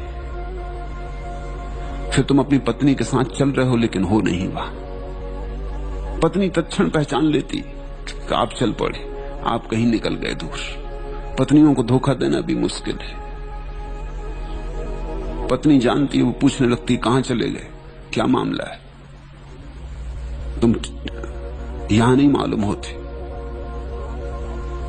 और ऐसा भी नहीं कि तुम आंख बचाओ तो बच सकते हो, तुम आंख बचाओ तो भी चले गए। आंख बचाने का मतलब ही ये है।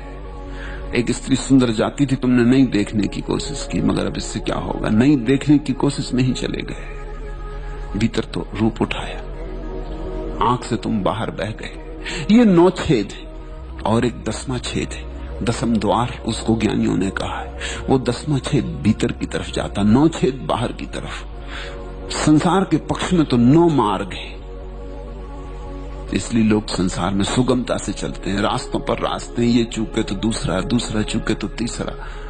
यहाँ कई पटरियां इकट्ठी दौड़ती हैं, यहाँ 9 पटरियां इकट्ठी दौड़ रही। इस ट्रेन में न मिले जगह तो दूसरे में मिल जाती, कहीं न कहीं मिल ही जाती। लोग दौड़ते रहते, कोई संगीत का दीवाना है, कोई रूप का दीवाना है, कोई काम का दीवाना है, कोई धन का दीवाना है, दीवाने ही दीवाने, और हर एक ने अपनी अपनी पटरी पकड़ ली। भीतर जाने का मार्ग सिर्फ एक है, एकमात्र है। उसे ध्यान कहो, भक्ति कहो, या जो भी नाम देना हो, होश भीतर जाने का मार्ग है। सुरति वो एक ही है। 9 मार्गों से जाओगे तो 3 तेरह हो जाओगे, हो ही जाओगे, क्योंकि 9 मार्गों पर भागना पड़ेगा। बिखर जाओगे, खंड खंड में टूट जाओगे। एक हिस्सा इस पटरी पे दौड़ेगा, दूसरा हिस्सा दूसरी पटरी पे दौड़ेगा। एक हाथ एक ट्रेन में चढ़ गया, एक पैर दूसरी ट्रेन में चढ़ गया। ऐसी हालत है आदमी की, खंड खंड, टुकड़े टुकड़े, अंग भंग। तुम पूरे पूरे एक ट्रेन में भी कहां बैठे हो, क्योंकि जो धन की ट्रेन में बैठा है वो पद की ट्रेन में भी बैठा है। वो सोचता है धन कमा के चुनाव लड़ लेंगे। जो पद की ट्रेन में बैठा है वो सोचता है एक दफे दिल्ली पहुंच जाए तो सारी सुंदर स्त्रियों को इकट्ठा कर लेंगे, फिर क्या अड़चन है, फिर कौन रोकने वाला है।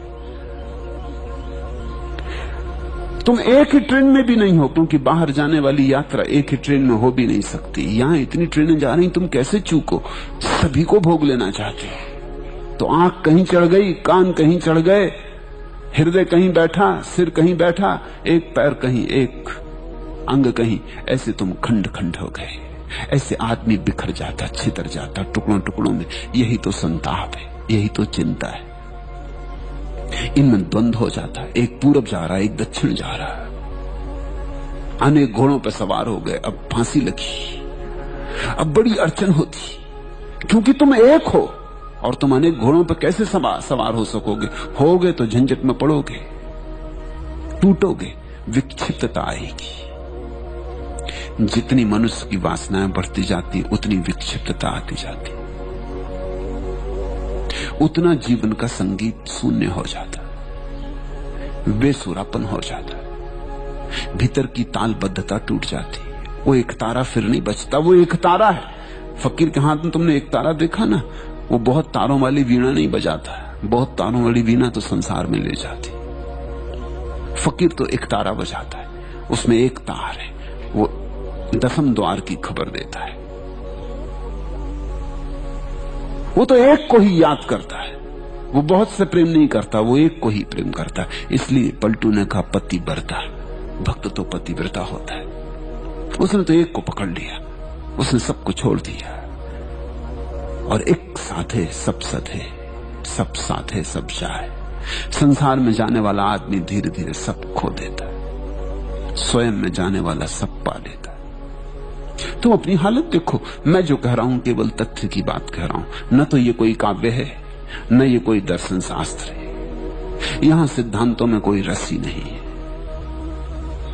मैं तुम्हें कोई शास्त्र नहीं समझा रहा हूं, मैं तुम्हें सिर्फ इतना कह रहा हूं, जरा अपने जीवन के पन्नों को गौर से पलट कर देखो। मैं तुम्हें गीता पढ़ने की सलाह नहीं देता, न वेद पढ़ने की, न कुरान पढ़ने की, वो तुम समझोगे नहीं। जिसने जीवन के जीवंत शास्त्र को न समझा, वो कैसे वेद पढ़े, कैसे कुरान पढ़े। जो जीवन की अपनी कहानी को भी नहीं निचोड़ पा रहा है, वो मोहम्मद के वचनों से क्या पाएगा, वो कृष्ण के वचनों से क्या पाएगा। जीवंत परमात्मा तुम्हें चारों तरफ से घेरे खड़ा है और उसकी तुम्हें याद नहीं आ रही, तुम मुर्दा किताबों में उसे कैसे खोज पाओगे? हाँ, यहां खोज लो तो वहां भी मिल जाएगा। इसलिए मैं कहता हूं जीवन में पहले पढ़ लो तो फिर वेद पढ़ लेना, फिर बुद्ध की वाणी पढ़ लेना, फिर जिन वाणी पढ़ लेना, वहां भी पालोगे। यहां जो मिल गया तो वहां तो मिल ही जाएगा, यहां ना मिला तो कहीं भी नहीं मिल सकता है। मैं तुम्हें केवल तथ्य के प्रति जागने को कहता हूं, और तुम्हारे पास तथ्य है और तुम्हारे पास जागने की क्षमता भी है, होश भी है तुम्हारे पास, और तथ्यों का जमाव भी है। अब क्यों बैठे हो, निचोड़ क्यों नहीं लेते? थोड़ा इत्र निचोड़ो।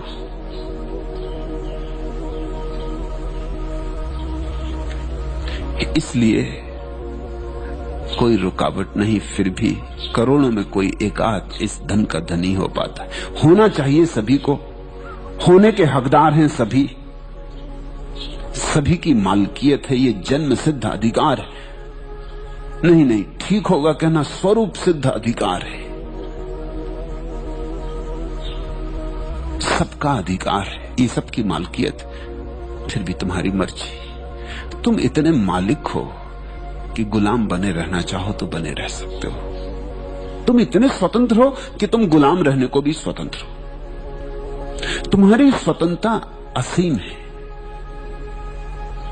तुम्हारी स्वतंत्रता पूर्ण है। तुम चाहो तो भटकने के लिए भी स्वतंत्र हो, ये तुम्हारे हाथ में है। जब तक तुम भटकना चाहो भटकते रहोगे, जिस दिन तुम तय करोगे लौट चलना है, लौट आओगे।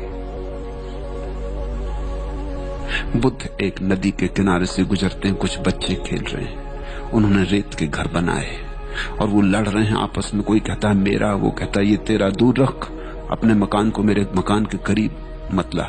उन्होंने अपने अपने रेत के मकान के चारों तरफ रेखाएं खींच रखी हैं कि ये मेरा आंगन, ये मेरा बगीचा, ये मेरी सीमा, इस सीमा के भीतर कोई ना आए। उन्होंने अपने अपने नाम लिख रखे हैं अपनी अपनी सीमा के सामने, अपनी अपनी तख्तियां लगा रखी। और फिर भी बच्चे तो हैं, कभी भूल से किसी का पैर किसी के मकान में लग गया और रेत के मकान है वो गिर जाते, वो गिर गए तो मारपीट हो जाती। एक बच्चे का पैर किसी के मकान पर पड़ गया तो उसने बच्चा उसकी छाती पे चढ़ बैठा और उसने बाकी को भी कहा कि भाइयों तुम भी आओ और इसको दुरुस्त करो, इसको राह पर लगाओ। बाकी भी आ गए। न्याय का सवाल है, दूसरे के मकान पर कब्जा कर लिया, दूसरे का मकान गिरा दिया, और उनको भी तो अपने मकान बचाने हैं। ऐसे आदमी के खिलाफ उनको भी लड़ना ही पड़ेगा। उन सब ने मिलकर उसकी खूब मरम्मत की। यही तो हम करते। कोई चोर तुम्हारे घर में घुस गया तो तुम थोड़ी अकेले लड़ोगे, पड़ोसी भी आ जाते, क्योंकि उनको भी अपनी तिजोरियां बचानी। कोई तुम्हारी तिजोरी का थोड़ी सवाल है। ऐसे चोर अगर चोरी करने लगे तो कल उनकी तिजोरियों को भी खतरा है। कल के खतरे को देख के वो आज इसकी अच्छी मरम्मत कर देते। किसी का जेब कट जाए तो जिन जिन के पास जेब है वो सब जेब कतरे को पकड़ने में संलग्न हो जाते, क्योंकि ये संभावित खतरा उनके लिए भी है। उन सब बच्चों ने मिलकर उसकी खूब कुटाई की, दंड दिया। यही तो तुम्हारी अपराध और तुम्हारी दंड की व्यवस्था है। तुम्हारी कानून, तुम्हारी अदालतें क्या हैं, तुम्हारे नियम, तुम्हारे मजिस्ट्रेट, तुम्हारी पुलिस क्या है, जिन जिन को खतरा है। ऐसे दिन भर खेल चलता रहा। फिर सांझ हो गई। किसी ने आके, नौकर ने आके नदी के किनारे जोर से आवाज दी कि बच्चों अब घर चलो, तुम्हारी माताएं तुम्हारी राह देख रही हैं। अब सूरज भी ढल गया। बच्चों ने देखा कि हाँ सूरज ढल गया। वो तो खेल में तल्लीन हो गए थे, भूल ही गए थे कि दिन अब जा चुका, अब घर लौटने का वक्त आ गया। और तब क्या हुआ पता? बुद्ध खड़े देख रहे थे, वो देखते रहे। ऐसे जीवन को देखना चाहिए, सब अंगों में, सब दृष्टियों से, हर अनुभव से कुछ मिलता है। बुद्ध खड़े देखते रहे, वो चुपचाप सुनते रहे क्या हो रहा। वो बच्चे जो लड़ते थे एक दूसरे से, कहते थे मेरा तेरा, अपने अपने मकान की रक्षा करते थे, जिन्होंने एक बच्चे की कुटाई कर दी थी वो खुद ही अपने मकानों पर कूदने लगे और उन्होंने अपने मकान खुद ही गिरा दिए और खूब हुल्लड़ मचा और सब रेत उन्होंने साफ कर दी। सब मकान पुछ गए, सब दीवारें गिर गईं, सब सीमाएं असीम में खोके एक हो गई। वो सब बच्चे घर की तरफ भागे। मां की याद आ गई, अब घर जाना है, सांझ हो गई। ठीक बुद्ध ने दूसरे दिन अपने भिक्षुओं से कहा ऐसा ही संसार है, रेत के घर, मेरा तेरा, बड़ी लड़ाई, बड़ी कलह, बड़ी द्वेष, बड़ी ईर्षा, बड़े संघर्ष, युद्ध, अदालतें, हत्याएं, और फिर एक दिन सांझ हो जाती, सूरज ढल जाता, मौत आ जाती और घर से खबर आती, फिर जाना पड़ता, सब यहीं पड़ा रह जाता। रेत के घर रेत में ही पड़े रह जाते। रेत के घर रेत के हैं, तुम्हारे कैसे? रेत में खींची गई रेखाएं कहीं खींचती, हवा के झोंके आएंगे और रेखाएं पुछ जाएंगी। कितने लोग यहां जमीन पर रहे और कितने लोगों ने यही खेल खेला जो तुम खेल रहे हो। इन्हीं मकानों में खेला, इन्हीं दुकानों में खेला, इन्हीं बाजारों में, इन्हीं पद प्रतिष्ठानों में। कितने लोग, कभी सोचोगे?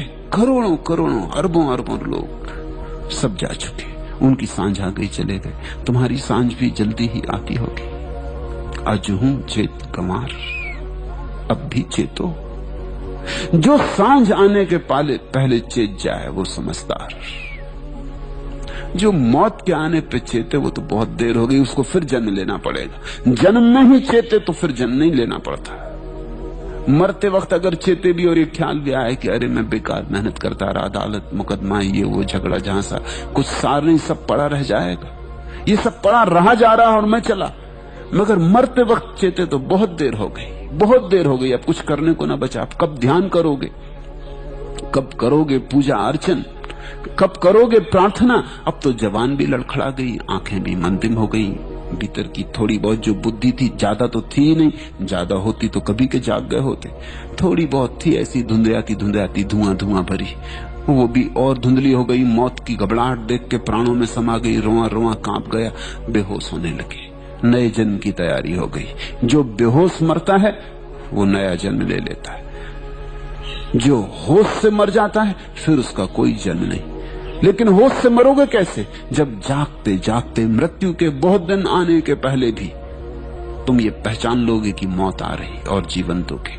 इस अनुभव की परिणति ही सन्यास है। इस अनुभव की परिणति कि संसार में सुख नहीं, सब रेत के घर घूले हैं। यहां बनाया बनता नहीं, मिट जाता है। जो मिट ही जाता उसके लिए क्या झगड़ा, क्या फसाद, क्यों इतनी चिंता, क्यों इतनी व्यथा? और फिर मौत तो आ ही रही। जो छीन ही लेगी मौत, उसको हम भी क्यों पकड़े? जो मौत छीन लेगी उसे हम ही क्यों न छोड़ दें, पकड़ क्यों न छोड़ दें? और ध्यान रखना, जब मैं कहता हूं हम क्यों न छोड़ दें, तो मैं ये नहीं कह रहा हूं कि तुम दुकान छोड़ के भाग जाओ। भागोगे कहां? मैं ये नहीं कह रहा हूं पत्नी बच्चे छोड़ के भाग जाओ। भागने से सार क्या है? पकड़ छोड़ दो, पकड़ना छोड़ दो। और यहां भूल हो जाती। लोग पकड़ तो नहीं छोड़ते, जो पकड़ा था उसे छोड़ देते, मगर पकड़ जारी रहती। तो घर छोड़ दिया, आश्रम पकड़ लोगे, जाओगे कहां? पकड़ तो कायम रहेगी। पत्नी बच्चे छोड़ दिए तो शिष्य शिष्याओं को पकड़ लोगे, जाओगे कहां? उनसे मोह लग जाएगा, उनसे प्रेम लग जाएगा। वो मरेंगे तो रोओगे, वो छोड़ के चले जाएंगे तो लगेगा कि धोखा दे गया, मेरा शिष्य धोखा दे गया, जैसे मेरा बेटा धोखा दे गया। ये तो वही का वही खेल है। नाम बदल लिया, लेबल बदल लिए, जाल तो वही का वही है। इसलिए मैं नहीं कहता कि तुम जो पकड़े हो उसको छोड़ दो, मैं कहता हूं सिर्फ मुट्ठी खोल लो। जो भी पकड़े हो उसको अब पकड़ो मत। पत्नी अपनी जगह है, तुम मत पकड़ो। बेटा अपनी जगह, तुम मत पकड़ो। बेटा अपनी जगह भला है, ये मत कहो कि मेरा है। मेरा कहा कि पकड़ शुरू हुई, और छोड़ के भागने की भी कोई जरूरत नहीं। अपना था ही नहीं तो भागोगे क्या छोड़ के? छोड़ के भागने में तो वो भ्रम अभी भी कायम है कि मेरा था, छोड़ दिया। मेरा था ही नहीं, कभी एक क्षण को भी मेरा नहीं था। छोड़ोगे कैसे? क्या क्या करोगे? जिस व्यक्ति ने भोग की व्यर्थता देख ली, उसके जीवन में त्याग का उपाय नहीं रहा। अगर त्याग करते हो तो उसका मतलब अभी भी बातों में मूल्य था। तुम कहते हो मैंने लाखों रुपए छोड़ दिए, इसका क्या मतलब हुआ? अभी लाखों रुपयों में तुम्हें लाखों दिखाई पड़ते हैं, अभी भी दिखाई पड़ते, तब भी दिखाई पड़ते थे, कुछ फर्क न हुआ। तब तुमने इस संसार की बैंकों में जमा कर रखे थे, अब तुमने परमात्मा की बैंक में, परलोक में जमा कर रखे। अब तुम हिसाब लगा रहे हो कि जब पहुंचूंगा परमात्मा के सामने तो बता दूंगा पूरा खाता बही खोल के कि लाखों छोड़े थे, क्या मिलता इसके उत्तर में? सुना तो था तेरे पंडितों से कि यहाँ 1-2 वहां करोड़ गुना मिलता, आप कहाँ है? तुम हिसाब लगा रहे, तुम सौदा कर रहे हो, तुमने कुछ छोड़ा नहीं। छोड़ना होता ही नहीं, जागना होता है। तो फिर तुम भी करोड़ों में वह एक हो सकते हो, और सबके होने की क्षमता है। जो होना चाहे सो हो जाए, और देर क्यों करो, और खड़े खड़े क्यों देखते रहो? पलटू कहते हैं क्या खड़े खड़े देख रहे हो, तमाशबीन कब तक बने रहोगे?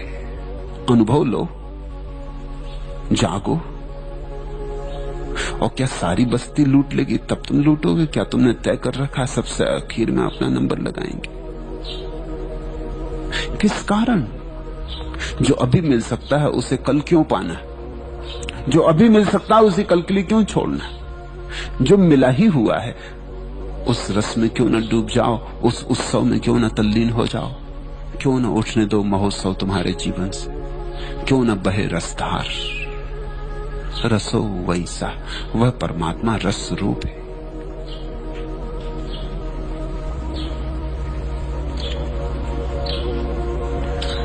तीसरा प्रश्न भी दूसरे से संबंधित है, उसके साथ ही ले लें। तीसरा प्रश्न है, सन्यास का फल मधुर है, फिर भी सभी उसे क्यों नहीं चखते? कृपा करके कहिए। मधुर है ये तो चखोगे तब पता चलेगा ना। मेरे कहने से मधुर है तो थोड़ी चख लोगे। अब ये जरा अड़चन की बात है।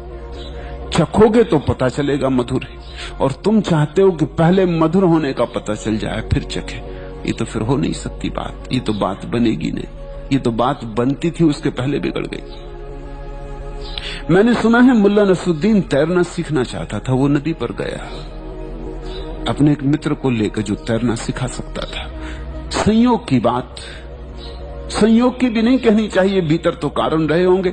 डरा डरा गया होगा, भयभीत गया होगा। नदी का किनारा, सीढ़ियों पर काई जमी थी, उसका पैर फिसल गया, चारों खाने चितक पड़ा, सिर में चोट भी लग गई। वो उठा और एकदम घर की तरफ भागा। उसके मित्र ने कहा, भाई बड़े मियां कहां चले? उसने कहा, अब जब तैरना सीख लूंगा तभी नदी के पास आऊंगा।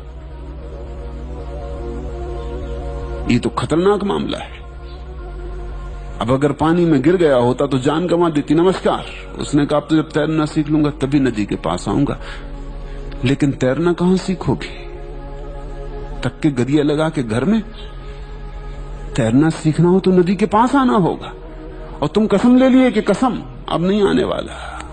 और मुल्ला की बात वैसे समझदारी की लगती, अनुभवी की लगती है, व्यवहारिक बात है कि ये तो खतरनाक मामला है। जरा और चूके होते, पानी में पड़ गए होते तो आज मौत हो जाती। अब नदी से दूर ही रहूंगा, अब तो तैरना सीख लूंगा फिर आऊंगा। गणित की है, तर्क की है बात, शुद्ध तर्क है। लेकिन ये तो बात बनते बनते बिगड़ गई। ये तो शुरू से बिगड़ गई। ये तो कभी तैरना सीखेगा नहीं और कभी नदी के पास आएगा नहीं। तुम कहते हो सन्यास का फल मधुर है, फिर भी सभी उसे क्यों नहीं चखते? चखें तो पता चले। और तो कोई उपाय नहीं। न चखोगे तो पता नहीं चलेगा, चख के ही तो पता चलता है। तो फिर क्या करें? लोगों की बुद्धियां बड़े तर्क से भरी। वो कहते हैं पहले प्रमाण चाहिए कि ईश्वर है, तो फिर हम ईश्वर की तरफ चलेंगे। और ईश्वर की तरफ चलने से प्रमाण मिलता है कि है। अब ये बड़ी मुश्किल बात है। यही अबूझ पहेली है धर्म की। अनुभव करने से प्रमाण मिलता है और कोई प्रमाण नहीं। और चखने से स्वाद आता है और कोई उपाय नहीं है। इसलिए जो हिम्मतवर हैं, जो कहते हैं कि ठीक है बहुत से बहुत यही होगा ना, कड़वा होगा तो थूक देंगे,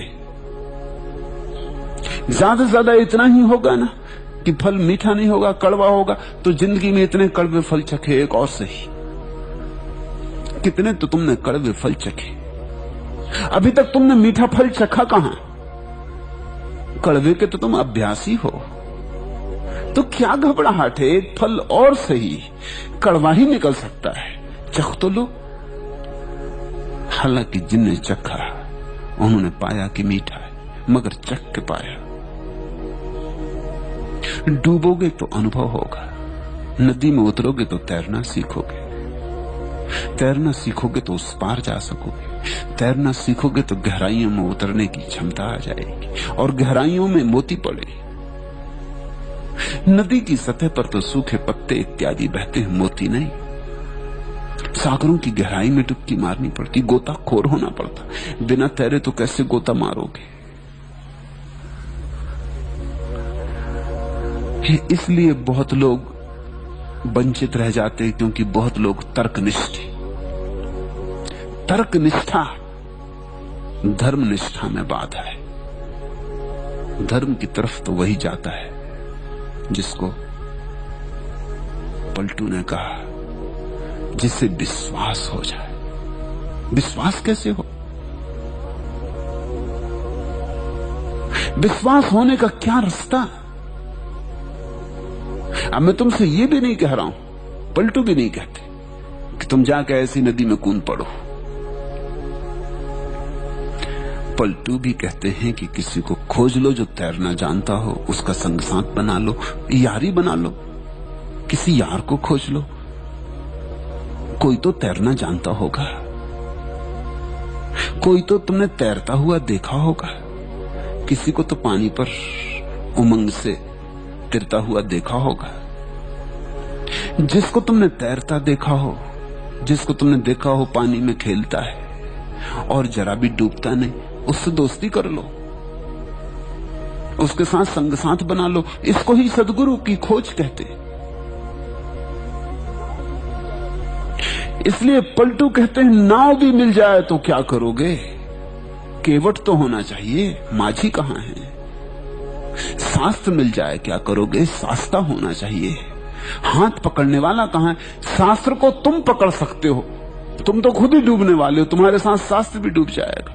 कोई चाहिए जो तुम्हें पकड़ ले तो शायद बच सको। कोई जो स्वयं तैर सकता हो तो तुम्हें बचा ले। और एक दफा थोड़े दिन साथ हो जाए, तैरने का अनुभव आ जाए। तैरना कुछ बड़ी कठिन बात नहीं है। सच तो यह है, तैरने में हम कुछ सीखते थोड़ी है। तैरने में तो केवल सिर्फ आत्मविश्वास बढ़ता, और कुछ नहीं होता। सीखते हम कुछ भी नहीं। तैरना कोई सीखन सिखावन थोड़ी है। इसलिए तो एक मजे की बात है कि तैरना अगर तुम एक दफा सीख गए, फिर 50 साल ना तैरो तो भूल थोड़ी जाओगे। 50 साल अगर तुम भाषा जो सीख गए हो न बोलो तो भूल जाओगे। 50 साल तक कैसे याद रखोगे? सीखा हुआ भूल जाएगा। लेकिन तैरना नहीं भूलता। तो तैरना सीखने जैसा नहीं, कुछ बात भिन्न है। अगर 50 साल तक तुमने मान लो जर्मन भाषा सीख ली और 50 साल तक बोले नहीं, उपयोग नहीं किया, पढ़ी नहीं, सुनी नहीं, तो 50 साल बाद साफ हो जाएगी। पता भी नहीं चलेगा कि कभी तुमने सीखी थी।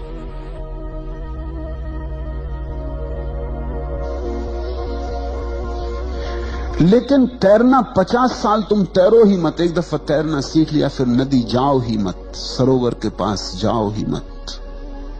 50 साल के बाद भी पानी में उतरोगे, तैरोगे। फर्क है कुछ। ये बात स्मृति से संबंधित होती तो भूल गई होती। ये बात स्मृति से संबंधित नहीं। फर्क यह है कि तैरना तो हमें आता ही है, वो हमारा स्वभाव है। फिर हम नदी में डरते क्यों हैं? डरने का कारण है आत्मविश्वास की कमी। तैरना नहीं आता ऐसा नहीं। तैरने वाला क्या करता तुमने देखा? नए सिक्खड़ को नदी में ले जाओ, वो क्या करता? दोनों एक ही काम करते, दोनों हाथ पैर फड़फड़ाते। सिक्खड़ बेतरतीब से फड़फड़ाता और घबराता है और डरता है।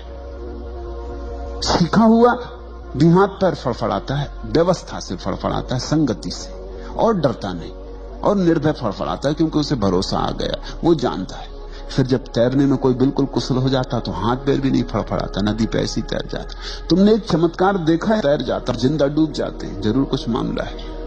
मुर्दा डूबा हुआ ऊपर आ जाता, तैरने लगता है। मुर्दों को तरकीब मालूम है और जिंदों को तरकीब नहीं मालूम। मुर्दा ना तो हाथ पैर फड़फड़ाता ना कुछ, सिर्फ तैर जाता। क्या बात होगी? मुर्दे को भय नहीं, अब मरी गए, अब भय क्या? अब मरी गए तो भय किसको? मुर्दा निर्भय, जिंदा आदमी भयभीत है। भय डुबाता है, नदी नहीं डुबाती। इस बात को तुम ख्याल में रख लेना, गांठ बांध लेना हीरे की तरह। भय डुबाता है, नदी नहीं डुबाती। इसलिए जब तैरने में तुम कुशल हो जाते हो और भय मिट जाता है तो तुम मुर्दे की रहते हुए। असली तैराक हाथ पैर थोड़ी हिलाता है, असली तैराक तो ऐसे तिर जाता है। तिरने में और तैरने में यही फर्क है। तिरने का मतलब वो ऐसे पड़ जाता नदी पर, मजा लेने लगता है। धूप आ रही, धूप स्नान ले लेता, नदी में पड़ा पड़ा, हाथ पैर भी नहीं हिलाता, डूबता भी नहीं। फर्क क्या हो गया? अब भरोसा आ गया। सारी बात श्रद्धा की है, अपने पे श्रद्धा आ जाए। अभी तुम्हें अपने पे श्रद्धा नहीं, इसलिए किसी ऐसे आदमी का हाथ पकड़ लो जिसे अपने पे श्रद्धा हो, जिसके पास तुम्हें एक बात समझ में आती हो कि इस आदमी को अपने पे भरोसा है। जिस आदमी को अपने पे भरोसा हो, जिस आदमी को जरा भी संदेह की रूपरेखा ना हो, जिस आदमी को अब जरा भी डिगमिगी ना हो, पलटू कहते हैं डिगमिगी मिट गई हो, जो अब स्थिर होकर बैठ गया हो, उसका हाथ पकड़ लो। सन्यास का और क्या अर्थ है? सन्यास का इतना ही अर्थ है, किसी का हाथ पकड़ लो, दीक्षा ले लो, शिष्यत्व स्वीकार करो। किसी का जो तैरना जानता हो, जो तिरता हो पानी में बिना हाथ पैर तड़फड़ा है। जल्दी ही तुम भी योग्य हो जाओगे। और योग्यता कुछ खास नहीं है, योग्यता इतनी ही है कि तुमको भी डूबने से बचा जा सकता है। एक बात, फिर धीरे धीरे दूसरी बात पता चलेगी कि हाथ पैर भी तड़फड़ाने की जरूरत नहीं है, बचना स्वाभाविक है। पानी तो मुर्दे को तैरा देता, तो मैं तो जिंदा हूं, मुझे क्यों ना तैराएगा? तुम रुक के पड़ जाते हो। जब एक दफा रुक के पड़ जाते हो और नहीं डूबते, बस एक दफा अनुभव की किरण उतर गई कि नहीं डूबता, डूबना होता ही नहीं, भय गया, भय सदा को गया। सतगुरु के संग साथ में भय मिट जाता है। सतगुरु भगवान थोड़ी दे सकता है तुम्हें, सिर्फ भय मिटा सकता है। और भय मिट गया तो भगवान मिल गया। और अभी तो तुम्हारा जो भगवान है केवल तुम्हारा भय। बड़ी उल्टी बात है। अभी तुम मंदिर मस्जिद जाते हो, वो भय के कारण जाते हो। अभी तो तुम्हारा मिले, निर्भय को भगवान मिलता। तो सारी बात भगवान पाने की नहीं है, सारी बात कैसे निर्भय हो जाए। किसी निर्भीक के पास बैठो, सत्संग करो, उसकी निर्भय की किरणें तुम्हें भी आंदोलित करें, उसकी तरंगें तुम्हें भी छुए, और धीरे धीरे तुम भी निर्भय हो जाओ। संगति के परिणाम होते। कायरों के साथ रहोगे कायर हो जाओगे, वीरों के साथ रहोगे वीर हो जाओगे, जैसों के साथ रहोगे धीरे धीरे वैसे हो जाओगे। संग साथ परिणाम लाता है। अगर परमात्मा की तलाश है, अगर आत्मधन की तलाश है, तो उनका साथ करो जिनको मिल गया हो। उस आदमी से सावधान रहना जिससे तुम कहो कि मुझे तैरना सीखना, और वो पोथी खोल के बैठ जाए और कहे कि देख, मुझे सब पता है कि तैरने में क्या क्या होता है, ये लिखा है मेरी किताब में, सब लिखा है, ये रही संहिता, इसमें सब लिखा हुआ है, और मैं तुझे सब समझा देता हूं कि तैरना कैसा होता है। नहीं, जो आदमी तुम्हें नदी के तट पर ले जाने को तैयार हो, तुम पूछो तैरना कैसा, वो कहे आओ। तुम पूछो ध्यान कैसा, वो कहे आओ। तुम पूछो भक्ति कैसी, वो कहे आओ और डुबकी लो, बता देता हूं। जिसका इंगित यथार्थ की तरफ हो,